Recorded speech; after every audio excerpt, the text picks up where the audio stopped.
우리는 매주일 이 자리에 예배라는 이름으로 모여 앉아 있습니다. 어떤 때는 습관적으로 나올 때도 있고요. 어떤 때는 의무감으로 나올 때도 있고, 그리고 어떤 때는 정말 간절함으로 나올 때도 있습니다. 과연 오늘 나는 하나님 앞에 어떤 마음으로 이 예배 가운데 나와 앉아 있습니까? 오늘 우리가 읽은 시편 5편은 다윗이 새벽에 하나님께 드린 기도입니다. 또 그의 예배의 고백이기도 합니다. 그래서 성경 한 구절 한 구절이 단순히 개인적인 기도가 아니라 하나님의 백성이 어떤 마음으로 하나님 앞에 나아가야 하는지를 보여주고 있는 예배의 교본이라고 할 수 있습니다. 그래서 오늘 우리는 시편 5편을 통해서 진정한 예배자의 자세가 무엇인지를 한번 살펴보겠습니다. 예배가 단순히 찬양하고 기도하고 설교 듣는 것으로 끝나는 것은 아닙니다. 우리의 온 존재로 하나님 앞에 나아가는 것이 예배이고, 하나님 임재 앞에서 우리 자신을 완전히 여는 것이 예배임을 생각할 때 오늘 말씀을 통해서 하나님 앞에 내가 새로워지는 은혜의 시간이 되기를 소망합니다. 이제 다윗의 이야기로 가보겠습니다. 다윗은 왕이 되기 전 도망자의 삶을 살았습니다. 그리고 왕이 된 후에도 수많은 적들과 내부의 배신자들로 인해서 힘들어했습니다. 그럼에도 불구하고 다윗은 매일 아침 하나님 앞에 예배의 자리로 나아갔습니다. 그리고 매일 드려지는 그의 예배는 결코 형식적이지 않았습니다.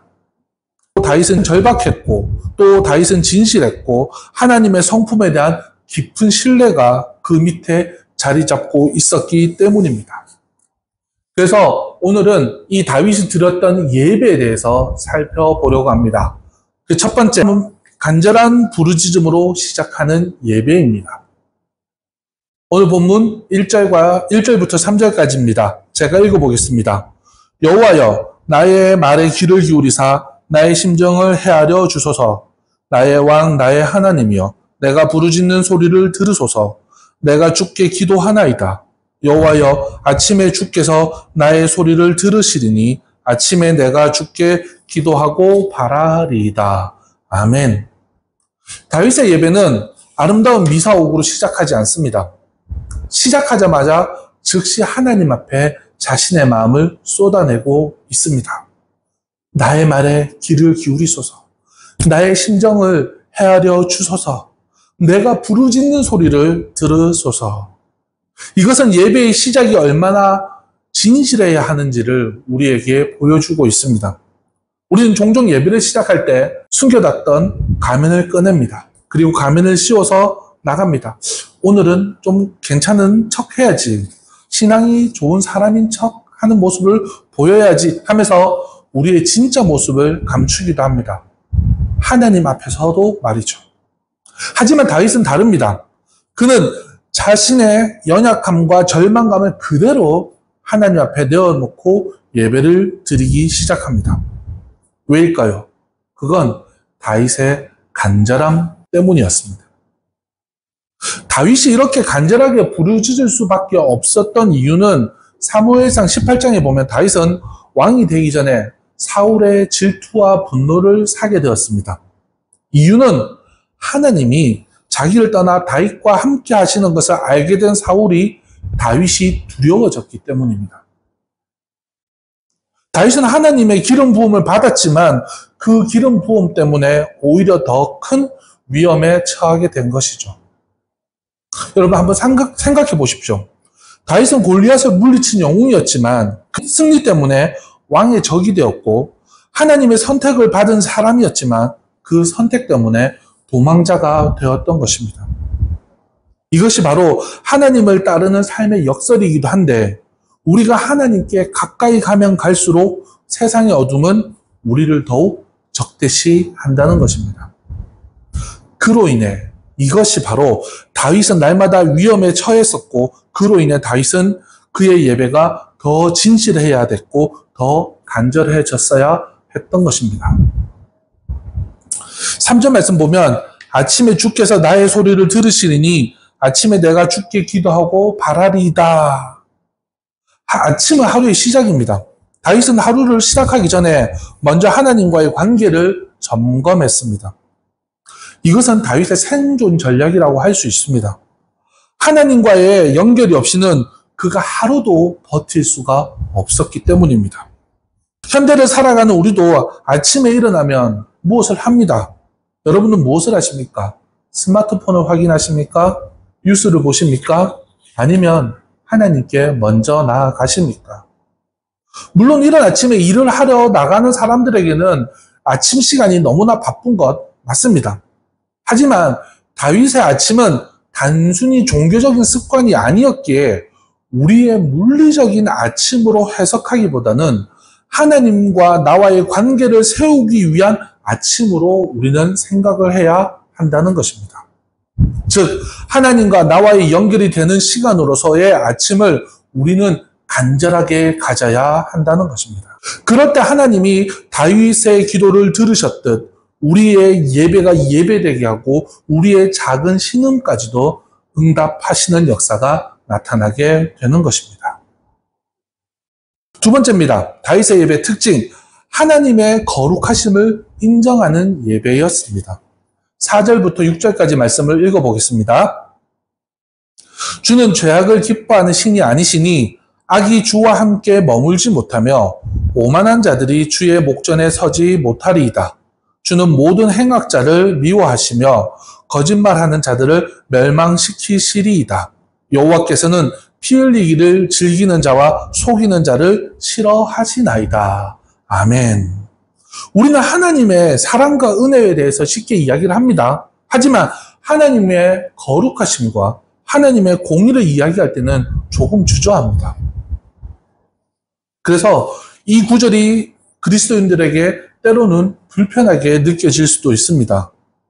거룩함과 공의 안에는 분명 우리가 느끼기에 두렵고 떨리는 마음이 있기 때문입니다. 아, 하나님의 법대로 우리가 작은 실수라도 하면 그 자리에서 우리를 멸망시키지 않으실까? 거룩한 하나님 앞에 내가 흠이 있는 모습으로 서는 것이 너무 불안한데, 걱정된데, 이런 마음으로 우리는 그렇게 두려워할 수도 있습니다. 하지만 다윗은 예배에서 하나님의 거룩하심과 공의를 분명하게 고백하고 있다는 겁니다. 4절 말씀, 주는 죄악을 기뻐하는 신이 아니시니, 이 고백은 하나님이 어떤 분인지에 대한 근본적인 인식을 나타내고 있습니다. 하나님은 도덕적으로 결코 중립적인 분이 아닙니다. 하나님은 선을 사랑하시고 악을 미워하는 분이십니다. 이것이 하나님의 성품의 핵심입니다. 다윗은 이런 고백을 할 수 있었던 것은 그가 직접 하나님의 공의를 체험했기 때문이죠. 사무엘상 24장에서 다윗이 엔게디 굴에서 사울을 죽일 수 있는 기회가 왔습니다. 사울은 늘 자신을 죽이려고 자신을 쫓아왔는데 마침 사울이 잠든 시간대에 그를 죽일 수 있는 기회가 왔습니다. 하지만 그는 이렇게 고백합니다. 나는 왕의 목숨을 아껴서 오히려 내가 내 손으로 내 주인을 치지 않겠다. 나는 여호와께서 기름 부으신 왕을 칠 수가 없다. 라고 고백합니다. 그러면 사울을 살려주게 됩니다. 다윗은 복수할 기회가 있었지만 하나님이 공의로우신 재판장이심을 믿었기에 스스로 정의를 실현하려고 하지 않았고 온전히 하나님께 맡긴 것입니다. 이것이 바로 다윗이 하나님의 거룩하심을 인정하는 것이죠. 하나님은 거룩하시기에 올바른 판단을 내려주실 것이라는 믿음을 가졌던 것입니다. 5절 말씀입니다. 5절에 보면 오만한 자들이 주의 목전에 서지 못하리이다 라고 말합니다. 오만함은 하나님 앞에서 가장 큰 죄입니다. 오만함을 한마디로 표현하면 야, 나 하나님 필요 없어. 나는 스스로 충분해. 라고 말하는 것과 같은 것이죠. 다윗은 이런 태도가 하나님 앞에서 용납될 수 없다라고 지금 말하고 있습니다. 우리의 진정한 예배는 나의 오만함을 내려놓는 것부터 시작합니다. 우리가 하나님 앞에 나아갈 때 우리의 성취나 능력을 자랑하러 나아가는 것이 아닙니다.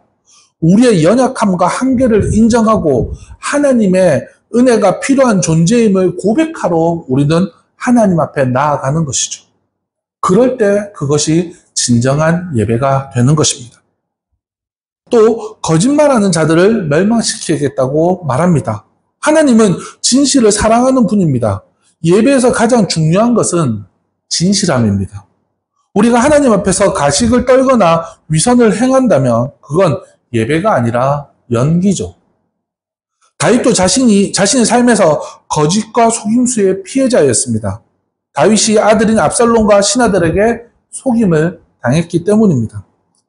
진실함이 없이 거짓으로 하나님 앞에 서는 것이 얼마나 하나님의 마음을 아프게 하는지를 다윗은 깊이 이해를 하고 있었던 겁니다.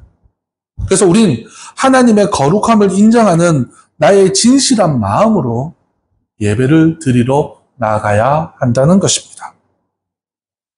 자, 다윗의 예배 세 번째 특징은 하나님의 인자하심을 의지하는 예배입니다. 5절부터 10절까지 말씀을 제가 읽어보겠습니다. 오직 나는 주의 풍성한 사랑을 힘입어 주의 집에 들어가 주를 경외함으로 성전을 향하여 예배하리이다. 여호와여, 나의 원수들로 말미암아 주의 의로 나를 인도하시고 주의 길을 내 목전에 곱게 하소서. 그들의 입에 신실함이 없고 그들의 심중이 심히 악하며 그들의 목구멍은 열린 무덤 같고 그들의 혀로는 아첨 하나이다. 하나님이여, 그들을 정죄하사 자기 꾀에 빠지게 하시고 그 많은 허물로 말미암아 그들을 쫓아내소서. 그들이 주를 배역함이니이다. 아멘. 다윗은 하나님의 거룩하심과 공의를 고백한 뒤에 이제 무엇을 말하느냐? 하나님의 사랑을 의지한다라고 말합니다. 놀라운 전환입니다. 그리고 이것이 바로 복음의 핵심입니다. 하나님은 공의로 거룩하시지만 동시에 우리를 사랑하시는 분이시기 때문입니다. 7절에 오직 나는 주의 풍성한 사랑을 힘입어 주의 집에 들어가 주를 경외함으로 성전을 향하여 예배하리이다 라고 말합니다. 다윗은 자신이 하나님 앞에 나아갈 수 있는 자격이 자신에게 없다는 것을 분명히 알고 있었습니다. 오직 하나님의 사랑하심 때문에 하나님의 앞에 나아갈 수 있다는 것을 고백하고 있는 것이죠. 하나님의 이 변함없는 사랑은 단순한 또 감정적인 사랑이 아니라 언약을 바탕으로 한 언약적인 사랑입니다. 하나님이 한번 사랑하시면 끝까지 사랑하시는 그 사랑인 것이죠. 다윗은 이 사랑하심을 직접 경험한 적이 있었습니다. 사울 왕이 자신을 죽이려고 할 때 하나님이 계속해서 다윗을 보호하셨고 또 골리앗과의 싸움에서도 광야에서 도망 다닐 때도 하나님의 보호하심을 그는 경험하고 있었던 것이죠. 무엇보다도 다윗이 바세바 사건으로 인해서 큰 죄를 지었을 때 하나님은 나단 선지자를 통해서 그에게 회개할 수 있는 기회를 주셨고 진심으로 회개한 다윗을 용서하신 하나님의 긍휼하신 사랑을 그는 경험했었기 때문입니다. 그리고 그 사랑을 경험한 다윗은 예배자가 되어질 수 있었던 것이죠.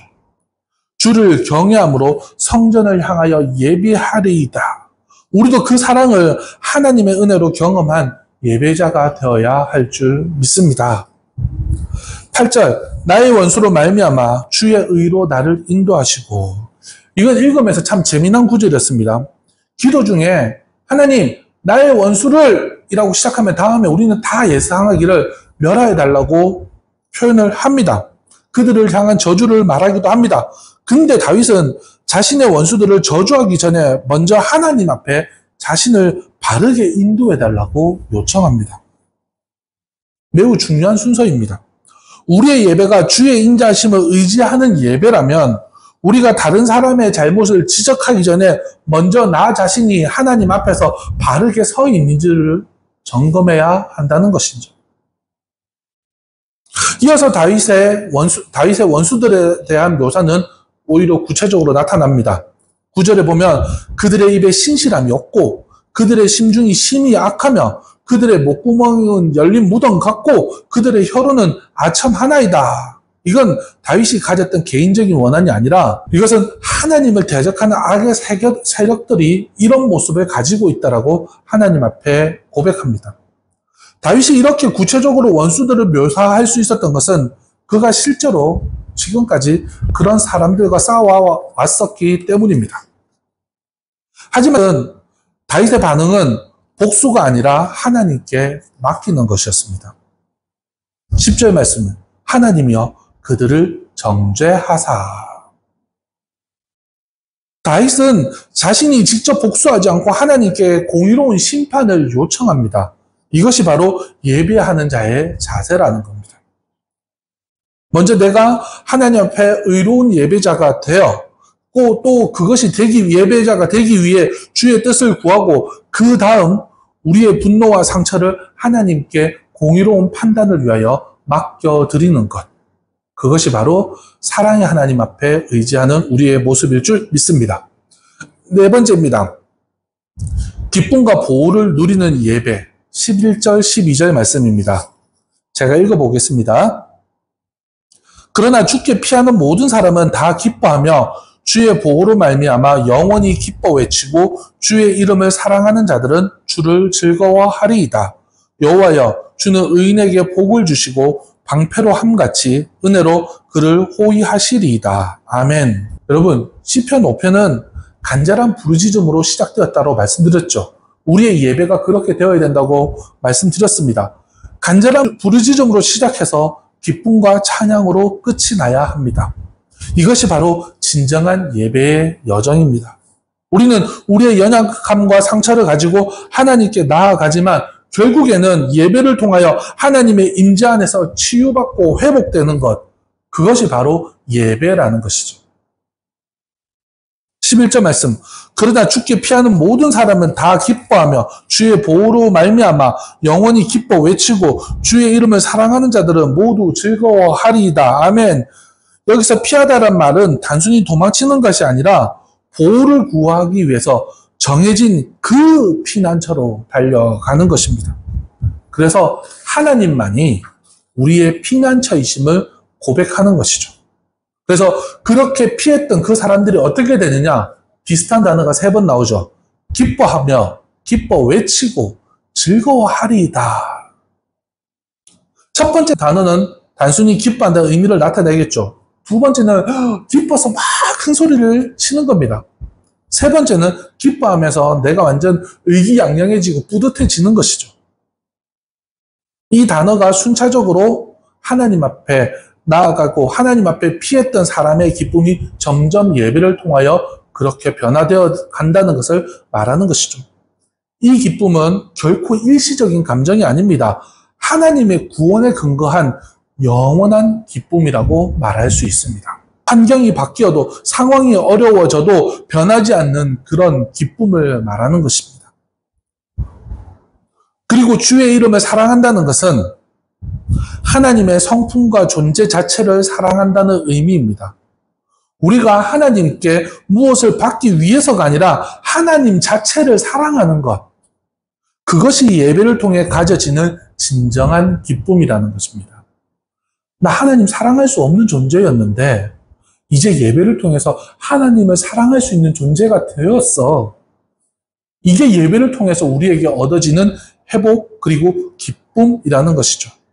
하나님이 하나님됨을 인정하는 예배로 기쁨을 누리시는 모두가 되시기를 축원합니다. 12절 말씀을 보려고 하는데 이 12절 말씀은 우리가 우리말 성경을 보면 조금 더 이해가 쉬울 것 같습니다. 한번 우리말 성경 시편 5편 12절 말씀을 읽어보겠습니다. 여호와여 주께서는 분명히 의인들에게 복을 주시고 방패로 두르듯 주의 신실하신 사랑으로 그들을 둘러주실 것입니다. 아멘.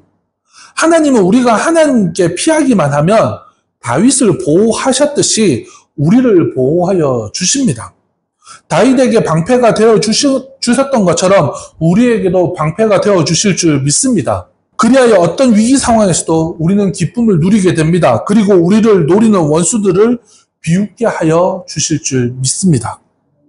다윗은 일생 이런 하나님의 보호하심을 경험하고 체험했습니다. 어릴 때는 사자와 곰으로부터 공격을 받기도 했고요.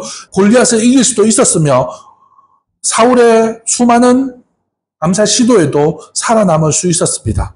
이 모든 것이 바로 하나님의 보호하심 때문이었습니다. 그러므로 여러분, 하나님을 피난처로 삼아 하나님께로 피하시기 바랍니다. 어떤 위기가 위협한다고 해도 염려하지 말고 하나님만 바라보시기 바랍니다. 하나님의 기쁨과 보호를 바라며 하나님만 바라보는 예배를 드리시기 바랍니다. 그것이 바로 다윗이 말하는 진정한 예배자의 모습입니다. 말씀 마무리하겠습니다. 시편 5편을 통해서 우리는 진정한 예배자의 자세를 보고 배웠습니다. 예배는 형식이나 의식이 아닙니다. 그것은 우리의 온 존재를 다하여서 하나님 앞에 나아가는 것, 그것이 예배입니다. 그러기 위해서 어떻게 해야 될까요? 간절한 마음으로 하나님 앞에 나아가야 합니다. 다윗처럼 매일 아침 하나님과의 만남을 통해서 하루를 시작해야 되는 것이죠. 두 번째는 하나님의 거룩하심을 인정해야 합니다. 하나님은 죄를 기뻐하지 않고 악을 미워하는 분입니다. 우리는 이런 하나님 앞에서 우리의 오만함을 내려놓고 겸손하게 나아가야 한다는 것입니다.